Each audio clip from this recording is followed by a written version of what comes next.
The military has spent centuries developing training to strip young people down, to peel us all apart and put us back together in the way they want us. And it's only when you look back at the process of training do you understand that they're reconstructing the way you think. I'm Sonya Morton Firth and you're tuned in to the Sonya Morton Firth Show. Today my guest is Richard Sharp, former Royal Marine Commando. I've been in loads of gunfights. I've been in loads of difficult situations. I still put myself in different situations now where fear would be a thing. I would do them all at once to not be back on the front page of the papers in that way. Richard, so nice to actually meet you in the flesh. I know, not through like a tiny little screen. I know, because the last time we were chatting, it was when you were in Team Rubicon and you were helping out in the pandemic. And ever since then, I thought, no, I need to get Richard back to hear more about you and your story. So, and I've just found out you're a Geordie. So, I mean, that's absolutely made it for me. So you can go home now, we're done. I mean, obviously in disguise with my deep southern voice. Yeah. So, Richard, tell me a bit about where it all started, how you got into the Royal Marines. Dad was a Royal Marine. I loved him, aspired to be like him. He's a big, gregarious dude. And I can remember being about 9 years old in the hotel now in Cornwall, and he had all his mates around. And I couldn't get over, at that age, what these blokes looked like to me. These like towering, big men, fit, really funny. They're falling about themselves laughing, but they were like, it was the way they were with my mum. They were like super decent to my mum. Yeah. And there was just something in that. I just said, oh, I want to be that, I want to be like them. And I had no idea what being a Marine actually was, but from 9, I wanted to be a Marine. And so every life decision I've probably made since 9 has been affected by being a Royal Marine, wanting to be a Royal Marine or having been one. It's been the defining thing in my life. And what was it actually like? Tell me about your journey in the Royal Marines. I mean, what was it like? The process of becoming a Bootneck, becoming a Royal Marine, is incredibly challenging, and it's designed to be like that. So I went at 18 because I wanted to join as a Marine. I didn't want to join as an officer, so I did in the end. But my dad wouldn't sign off on the paperwork. He said, look, I had some decent GCSEs, but I wasn't really a school guy. And I was going to sixth form college. He said, look, you've got to go and get some A-levels and try and be an officer. Like, it will open up different opportunities for you. If you fail that, like if you can't get in, then you can still be a Marine, but try. So I went at 18, really, I was a very sheltered 18-year-old, grown up in Cornwall, young, very narrow viewful on the world. And I passed the fitness test for the first selection, but they just said that you're too immature, you're too wet behind the ears, so we're not taking you forward. Because you do 2 pre-selections to try and get into training. So I was a big kick in the guts at 18. And then I'd gone home and I said to my old man I was going to join the Paras. He was like, okay, yeah, great, yeah. Well, where are you going to live? And I was sort of laughing. He was like, no, dead serious. I'm not having a para under this roof. What is it between the Paras and the Royal Marines? Well, you've just had Hugh on. We get on now. I don't know if we would have done back in the day. But I then went back to playing rugby. So I played rugby for the Cornish Pirates. They were called Pennants Union back then. And a team called Mounts Bay. I did that for 3 years. But the drive to be a Bootneck was always there. And at 21-ish, I decided I needed to get back on track. And I went. And then went straight through and got into training and, lived 15 months of commando training, which is the longest, hardest infantry training in the world. And I look back and, at the time it's awful, but I look back, I loved it, and the bonds we made with each other. Just, you live in your boyhood dreams, I mean, it sucks at the time because you're cold, you're wet, you're tired, you're hungry. There's complete uncertainty all over. You don't even know what's coming next. They're always trying to catch you out and make you suffer a bit more and see how low they can take you. But I look back and it's like living all your childhood dreams, with other amazing blokes that you form these huge relationships with. What do you miss most about it? Those relationships. And if I'm really honest, there's I look back at pictures in Afghan stuff, covered in link and gun grease, and it's like, that's the coolest I've ever been. You're just never going to be that cool again. You're not afraid? What, in Afghan? At any point? fear's a funny thing, isn't it? So like, when people ask you about fear normally, I'm just trying to think about how to answer that. You're thinking about bombs and bullets and death and all that stuff. But actually that's not really what preoccupies your mind on operations. And what's been more of a driver for me is fear of failure. That's been more constant in my life, and getting comfortable in uncertainty, where you don't know what it is you're going to be dealing with. That was something that I had to develop earlier in life. So no, not physical fear in terms of like, oh, this is going to get me killed. You don't think like that. I don't think you can think like that in those circumstances, because then you focus on the consequence of your action and not the performance you need to deliver. I think it's probably something that civilians look at. I mean, when I talk to a lot of people in the military, but say I hadn't, I guess your first thought is, oh my gosh, veterans, amazing. They put themselves, in front of a bullet and they're fighting. God, they must be scared every day. Or aren't they frightened? How do they deal with that fear? Yeah, I've never spoken to a veteran who's really talked about that. No, and I don't think they, and I know I'm not trying to be all bravado, it's just that's not the way your brain works, because the military has spent centuries developing training to strip young people down, to peel us all apart and put us back together in the way they want us. And it's only when you look back at the process of training do you understand that they're reconstructing the way you think, and the processes they put you through, the training they put you through, creates automation in you, so that you're not thinking about the consequence, you're thinking about delivering the performance you need to deliver. Wow, that is really interesting, just the way you've described it, like they're stripping you down and then building you back up. So if they've stripped you down and when you leave, how do you feel then? Yeah. Going into a different world, right? Yeah, well, you're still getting stripped down again, but without someone to rebuild you. So it's difficult. It is difficult.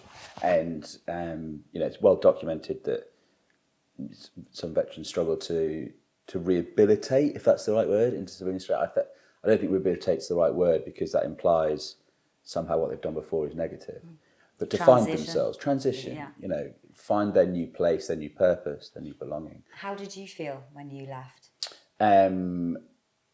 Like the ground was rushing towards me, like sort of jumping out of a plane and not sure if they got a parachute. So I got blown up in Afghan, so my career was ending much shorter than I thought. I had no life plan beyond the Royal Marines. I thought I was going to be a Royal Marine. Were you injured? So I'm now deaf on this side, and the blast moves everything inside, so it ruins your circulation. So basically I got commando downgraded, which meant I couldn't stay in the Corps anymore. So my life plan is now cut short way before I thought. I was 30, I think. So then had to start again, but with no real educational qualifications, no idea what life outside the Corps would be like, because I never bothered looking at it. And then so I'm back in that uncertainty and trying to refine myself, create a new identity. I love the identity I had. I didn't really want a new one necessarily. And ended up here in London as actually was a Cornish bumpkin that all he ever knew was rugby and soldiering. So how did you find that? How did you find the new Richard Sharp from being a Royal Marine? Still finding it, I think. I don't think you're ever the finished article. You shouldn't be. We should all be constantly striving. Right? Yeah, and it doesn't mean you can't be comfortable with who you are, because I think I'm really comfortable with who I am. But also, I think there's always potential. I mean, you've always got to reach for more. If we suddenly say this is it, then you're going to stagnate. I've got hopefully 30, 40 years left, so I don't want to do that. But I had to quickly find a new job, to pay a mortgage and those kind of things. But the identity is an evolving piece, and I think rugby was a handrail for me all my life. So when I didn't have that, I always had rugby, and rugby helped me transition. I played rugby for Barnes up here and Teddington, and but each career path I've had since, or not path, each career chunk, barring banking, I never identified as a banker, has become my new identity, my new purpose. And I try to make sure I'm doing things that I'm proud of and I'm fully in, not just something that pays the bills.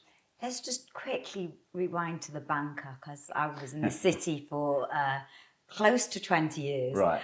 And what was your experience there? And why banking? So this was straight after the military, right? Straight from the Marines, yeah. So I was married before to my ex-wife, and she was from London. She was living in Plymouth with me on Dartmoor. She wanted to come back to London, understood. So I was just like, when I was a civilian, being a Royal Marine was the hardest thing out there. It was the biggest thing on the streets. So in my naivety, I just looked at investment banking as the equivalent of being a Royal Marine. That was the biggest, hardest thing on the street, right? And right. You laugh. Sorry, well, I know both now. I know Right. Royal Marines now, and I certainly know investment bankers. Yeah, exactly, with a W. There. You're right. But I mean, Suits wasn't out then. But I sort of envisioned this like crunchy Wall Street environment, really alpha. I mean, it couldn't be any further than the truth, right? And I just did networking after networking after networking. Ended up in Deutsche Bank, and was bitterly disappointed with the amount of effort I put into Trying getting not the to job. smile. Yeah. I'm really trying not to smile. And it's just the polar opposite to being a bootneck. Culturally, what we were up to, it was all about shareholder value, and we weren't doing anything I was proud of, to the point where when I meet them in a pub, that's what they do. I try and, I was competing at boxing at the time. I'd be like, I was a boxer, I'm a rugby player. I used to be a Marine. I would do anything not to talk about the fact that I was a banker, because I just wasn't proud of it. So money didn't sort of do it for you? Because, I mean, being in the city is all about money. That's what people care about. Yeah, and it still doesn't, like we need money. Sure, I like going away on big adventures and stuff, so I need money for that, but it doesn't drive me. It doesn't make me happy. What I do and what I feel about what I do is way more important, and who I do it with is way more important than what I get paid. Is that why the next steps were into charity? You went into charities. I've never had that much of a deliberate plan. I'd love to say that I'm like really strategic and deliberate in my life. I'm not. I'm just very opportunistic. I think, got quite a natural drive, so I'm always working hard. But I guess I'm just going with the flow and stuff. And I wanted out of banking and out of London, and Help for Heroes offered me a job. And it was just timing. I was like, right. So I didn't decide I was going to go into charity. Yes. That presented at the right time. And I jumped into that. And then Team Rubicon presented, and that was incredible. And then, I've started my own business now, doing more of it. So these things have just happened. So when we last spoke, you were in Team Rubicon, which got, I think, rebranded as React. And you helped out a lot in the pandemic. What happened? Why did you leave? You've all got to know, a bit like being a rugby player or a footballer, you got to know when you're about to probably go on the downward slide of your career. My business partner puts it wonderfully. There's hunters and there's farmers. I love being a hunter. I love building, the excitement, the chaos of creating things. Once it gets big, as React goes into a different, as the chief executive, goes into a different operating plane then. It's about running a business, about running big teams. Things get slower, it gets quite political. I had a board of trustees, and we were starting to jostle with each other. We then got government involvement. It's a different thing then. It's about farming what you've built. That's not really for me. And actually my performance would have started to go downhill there. You were splattered a little bit across the papers, which I've got to mention. Yeah. With your link to Prince Harry. I mean, I've never met Prince Harry. We've been on some podcasts together, and he's done some volunteering for Team Rubicon, as was. But he and I have never actually been in the same room together. But there was enough of a link for them to put it all over the papers. Team Rubicon was formed out of America, so a big American organisation. The CEO called Jake. I forgot his second name. Funny how things get repressed. Yes. But anyway, CEO, Marine, and they were huge, 100,000 volunteers, raising 30-40 million a year, big organisation. The two founders fell out, Will and Jake. Will started Team Rubicon Global, which was to open all the offshoots that England was. And America carried on being America, but they were at each other. And that context is important to why it all stood in the papers. Because I'd gone to a leadership conference the year before it broke, and on one of the nights, Jake and I had gone for an offside beer to talk about the strategy of the network, because the network was not working. We were doing our thing internationally, they were doing their thing domestically, and we were starting to create risk for each other. Their brand was risking us, our activity was risking them, and there was friction. And there was Australia, and there was Canada, and there was Norway, and they were all doing their own things. And Jake wanted control of the network. He wanted it all back under America's remit. God, sounds like a company in the city, let alone this is a charity, right? This is a charity. And so he presented the plans. He and I were allies at the time. I was like, that doesn't really work for me, mate. You know, we're a UK charity, we're a UK board. And we had a reasonably heated conversation as two CEOs can have. But I said, I'm not backing this, mate. We then, that night, we had a bonfire, and there's about 1,000 people on the bonfire, and they're all telling stories. It's an orchestrated thing. And he said, right, I want to hear from the CEO of the UK. And they wanted my war story, and we're all drinking beers, and tell my war stories, it's fine. And then it carries on. And now, to me, if you're drinking beers with loads of soldiers and you want war stories, then that's an environment. You've created an environment, and soldiers behave in a certain way with each other. And I should have exercised a bit more judgment, but at some point in that evening, and this bit I don't remember, a civilian, two young female civilians have challenged me on my language and the stories I'm telling. Why were they there? Well, they presumably weren't. They were part of the staff. No, they were part of the Team Rubicon staff. And apparently in that moment I've used some fairly colourful language, and that was the headline. What do you mean I can't say cunt was the headline of the Daily Mail. But that was it. Well, sorry, no. I'm obviously not that offended. But. Well, that was the headline. But 2 days later, I walked back into the foyer, still at this conference. Walked in the foyer, and there's two young volunteers getting down on the sofa. So I'm like, whoa, like this is a public place, and it's all chill, it's all relaxed. I don't really care about stuff. They were wearing their Team Rubicon t-shirts. Let's keep it calm. Please take them off when you're doing it. And one of the young lady was Canadian. She was due in her car at 03 that morning. This is probably midnight 01, and she's still up with this Australian guy. I go to bed about half an hour later. We all go to bed. I wake up in the morning, and the Canadian CEO, I thought was a mate. This is where it all gets super political. We need 2 podcasts to explain this in detail. And the Canadian CEO and the American CEO have written this email accusing me and the Australian CEO, who wasn't even in the room, of sexual assault on this young Canadian. I think what potentially happened is that young lady had gone to bed with her boss and the CEO about half an hour before she was due to leave, and was worried that I was gonna grass on her for what I didn't give 2 hoots, to be honest, and had probably got ahead of that with her bosses. But I think then the CEO of Canada and America saw an opportunity to create a real wedge in the network, and this was their chance to create a huge problem that was then unsolvable, which would allow them to gobble it up. And what then started to happen was Will, who was the CEO of Global, and Jake, who was the CEO of United States, started to publicly litigate each other in the States, the way 2 FTSE 100 companies were. And this is charities, right? Australia at this time deploys into the bushfires, and America blocks a $500,000 donation from the States to the Australian bushfire because they were trying to create this brand friction. And so timing escapes me. I got home from Colorado, and about 2 weeks later, there's this dossier lands with all these accusations. So my board has to suspend me pending investigation. So I get suspended the day after my wedding. But then I fought it, and I disproved it all because it was all made up. There was all these ridiculously spurious allegations from now tens of different people, all individually claiming these things about me. But they were all anonymized, they all didn't join up, and there was key witnesses at different points that contradicted the statement. So anyway, over a long period, painful period, I managed to disprove these sexual allegations. Okay. But I was like, in the room, did I probably use that language and call them a snowflake? That sounds like something I probably would have done.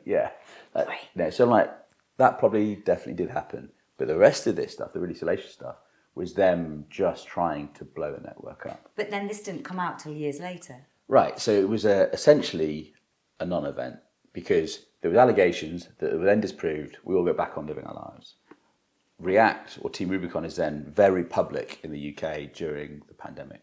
We're doing all this stuff. And the litigation, this is why the context is important, between Jake and Will comes to its final throwdown around about the June time. Now, we had already told them we're leaving the network, we're going to rebrand to be React. Jake needed us in the network because we were the biggest dog in his part of the fight. Not that we took a side, but we were the biggest part of that network. And America and him were in the shootout. So one of them, and I think it was probably Will because he had previous, leaked it to the papers to distract me, to hopefully keep us in the network longer, to keep that fight going. And the papers picked up on the link with Prince Harry, because Prince Harry had, and obviously Prince Harry was in the papers. That's right. That was like his heyday of being. It was something like the Prince's favourite charity boss in drunk scandal, something like, typical salacious headline. Picture of me, picture of Will, front page of the Mail and the Times, or page 3 anyway. And they were then going to start running multiple pieces. It was gathering. Because the Telegraph wanted to do a follow-on piece because they said, we've done all these positive pieces and we want to fight your corner. I was like, no, you don't. You just want to sell paper. Yeah. Luckily for me, Dominic Cummings drove to Barnard Castle that night. So there was other things to talk about the next day because it was gonna roll on because I think it was a slow news period. And they had done loads of positive stuff on me and the charity, and there's nothing better than building something up to rip it down. But this is what, when I heard about this and read about this, because you've spent your early years serving for our country. You then spend your later years running charities. Yeah. And you're now in the heart of the pandemic, doing disaster recovery and helping out. Yet our lovely papers still decide to villainize you because of some ridiculous incident a year and a half ago where they don't know the facts. Yeah. I mean, sorry, that annoys me, but how does it make you feel? I mean, how did it make you feel? I mean, I've always been wary of the press anyway, and I'd always said I didn't want React to become a sort of a branding of my personality, but it was becoming it. I was the face of it.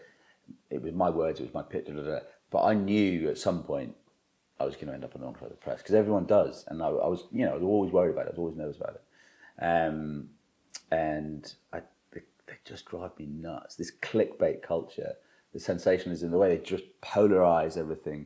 I think our press is the worst in the world for irresponsible behaviour and destroying people's lives. And I mean, like Caroline Flack and people like that. They will do anything to sell a paper now, whether it's ethical or not. And I think the days of the free press being an important part of our political landscape are long gone. Way gone. Way gone. They might say they're independent. They're not independent to their shareholders, and they're trying to sell papers, and they'll do anything to sell a paper. And I've been in loads of gunfights. I've been in loads of difficult situations. I still put myself in difficult situations now where, fear would be a thing.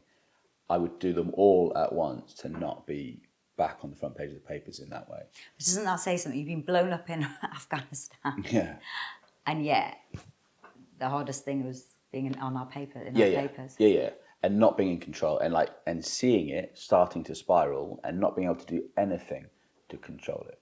Because the next day, so the guy that wrote the first story was, I forget his name, but he was the Oxfam buster. He did the big bust on Oxfam and their inappropriate behaviours in Haiti. Oh, yeah.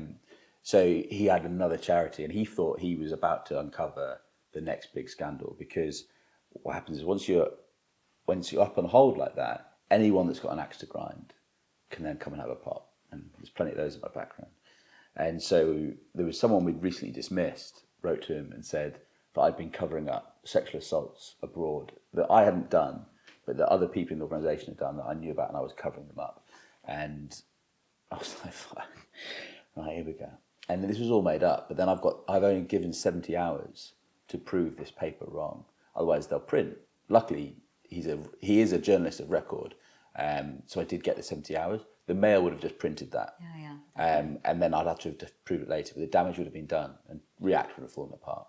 Luckily, I had 70 hours, which was just about enough time to disprove completely that it was all bullshit. But that could have gone a very different way. And I was sitting there just watching my life about to unravel. And had it not been for him giving me 70 hours, which was enough time to gather the evidence, and Dominic Cummings, you know. How does that make you feel today, though, given that you've served and given that you've helped so many people?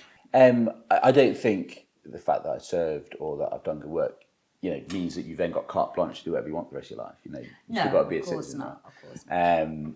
And so actually, I don't know if my prior service came into my mindset then, or the service I was doing then, the injustice of it came to mind, and just the anything that sold papers, you know.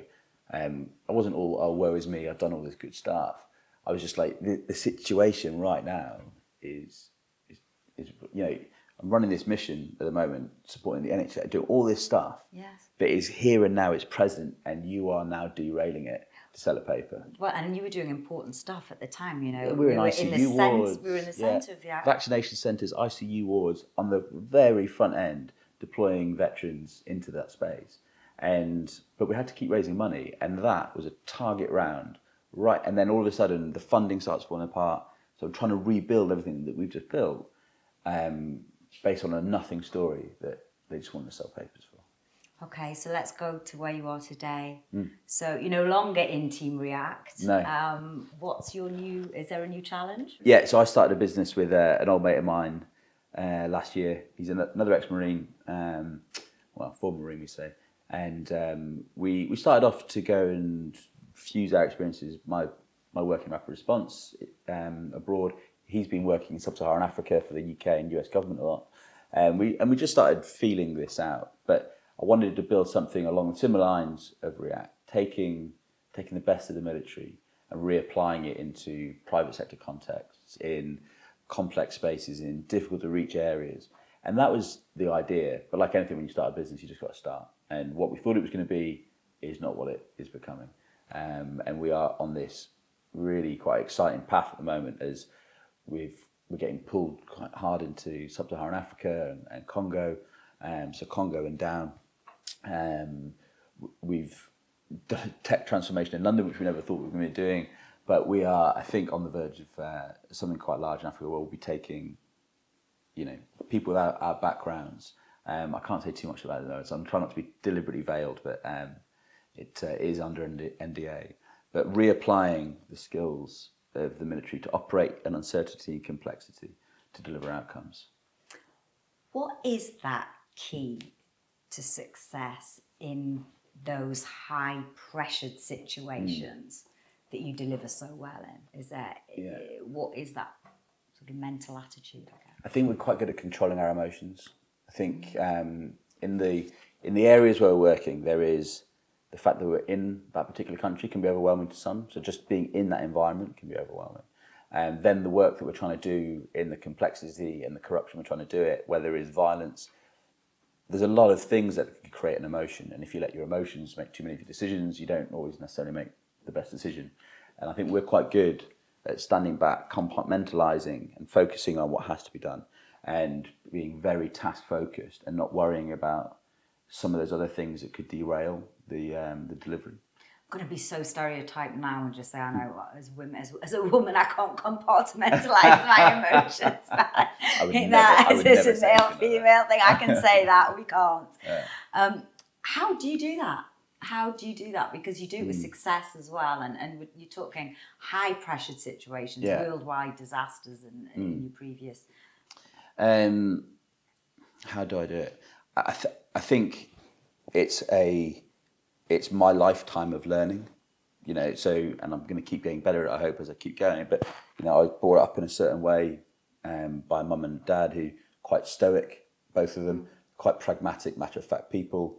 I then joined the Corps, which further helped develop that. And I have perspective points throughout my life, and I keep creating new perspective points.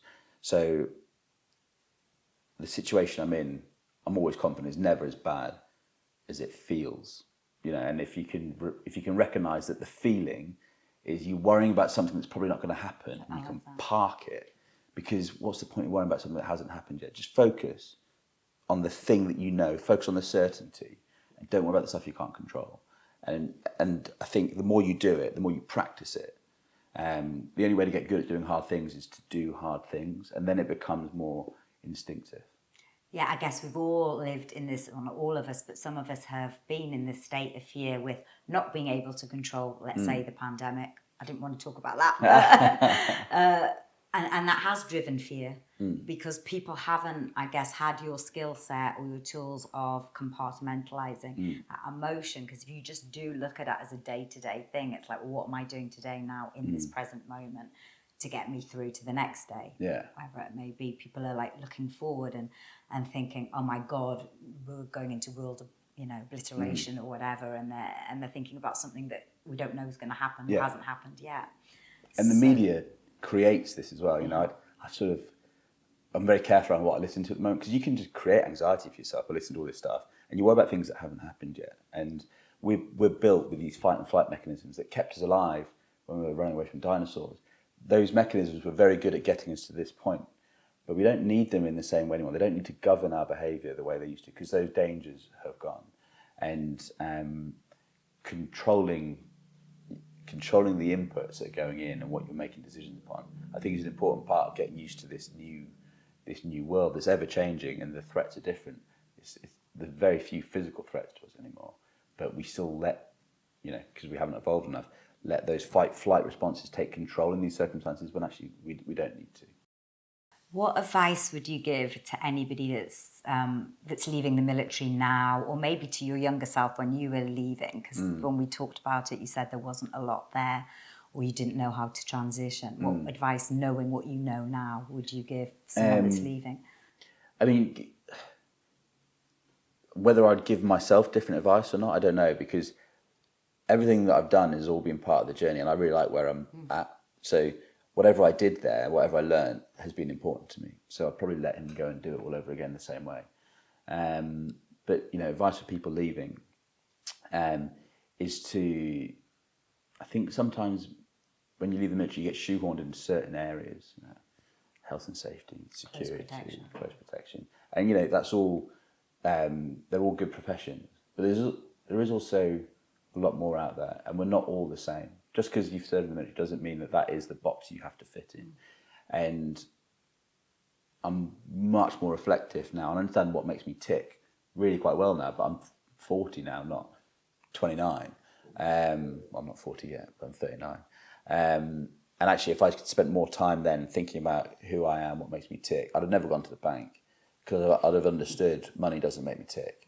So I could have missed out that 3 years. And I think that's what I would say to people leaving the military. Actually, do you understand what makes you tick outside of being a soldier? And then try and construct your life around that, sort of anchor yourself in your values and what makes you happy. I love that. Richard, I think that's a great note to finish on, what makes you tick and figuring that out. But yes, I look forward to seeing your new business unfold and see what comes on next. Awesome. Thanks for having me back. Thank you, Richard. Cheers. Hope you enjoyed the show. Remember, there's a new interview out every Monday, so hit subscribe and like, and you'll get it straight into your inbox.